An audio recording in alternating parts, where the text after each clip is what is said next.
अंतर्राष्ट्रीय गीता महोत्सव में पहली बार पर्यटकों को वैदिक शिक्षा पद्धति, विज्ञान और आयुष पद्धति का ज्ञान मिलेगा। इस महोत्सव में आने वाले पर्यटकों को विद्या शोध संस्थान की तरफ से गुरुकुल शिक्षा पद्धति का पाठ पढ़ाने के लिए पहली बार एक मंच सजाया है। इस मंच पर प्राचीन कला पर आधारित 16 से ज्यादा स्टॉल तैयार किए गए हैं। इन स्टॉलों में प्राचीन काल में 0 से 100 वर्ष तक के आयु वर्ग के लोगों की दिनचर्या को अनोखे अंदाज में दिखाने का प्रयास किया गया है। वेद विद्या शोध संस्थान के संचालक स्वामी संपूर्णानंद स्वयं गुरुकुल शिक्षा पद्धति का ज्ञान देने के लिए महोत्सव में पहुंचे हैं।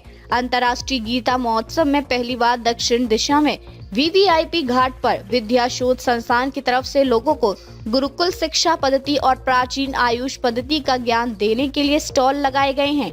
इन सभी स्टॉलों की प्राचीन समय के हिसाब से साज सज्जा भी की गई है और रंग बिरंगी लाइटों से सजाया गया है। इस वीवीआईपी घाट के आगे से गुजरने वाले हर व्यक्ति के पांव सहजता से रुक जाते हैं और इन स्टॉलों का अवलोकन करके प्राचीन गुरुकुल पद्धति से अपने ज्ञान में वृद्धि करते हैं।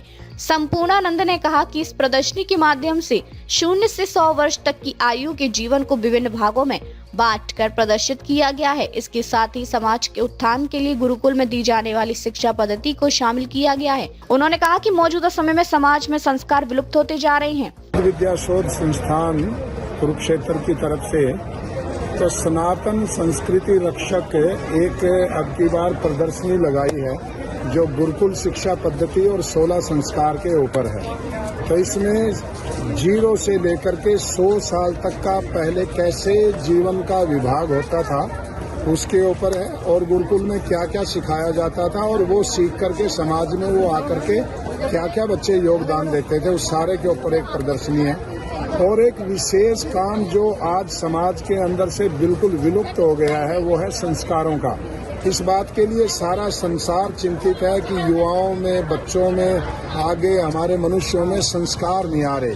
तो आएंगे कहाँ से जब हम दे ही नहीं रहे हैं। तो 16 संस्कार होते हैं जिनमें से 3 संस्कार तो जन्म के पहले ही है। संस्कार का अर्थ है कि दुर्गुणों को मिटा करके सद्गुण उसके अंदर डालना, बुराइयों को मिटा करके अच्छाइयाँ डालना। तो हमारे सनातन संस्कृति में, वैदिक धर्म में 16 संस्कार हैं।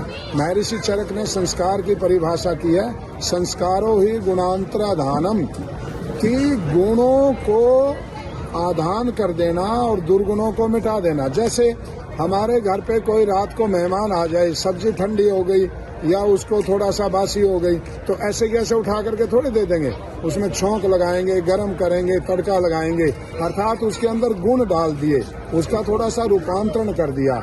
ऐसे 16 संस्कार का मतलब है मनुष्य को 16 बार उन्नत और परिवर्तित करने का प्रोग्राम।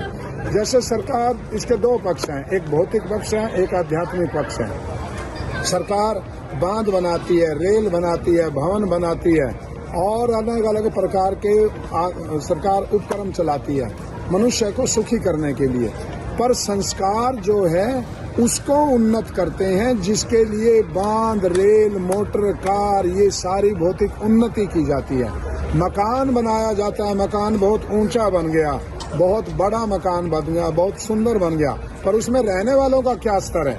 यदि रहने वाले सुसंस्कृत नहीं है, रहने वालों के संस्कार अच्छे नहीं है, तो वहाँ ही महाभारत का युद्ध हो जाएगा। उसी मकान के अंदर, उसी मकान को लेकर के मुकदमेबाजी हो जाएगी। तो सनातन संस्कृति, वैदिक धर्म का अर्थ है रहने वाले का स्तर ऊंचा होना चाहिए। मकान की दीवारें भले ही थोड़ी सी नीची रह जाएं, मकान भले ही छोटा हो, मकान भले ही कच्चा हो, उसके अंदर रहने वाला पक्का होना चाहिए।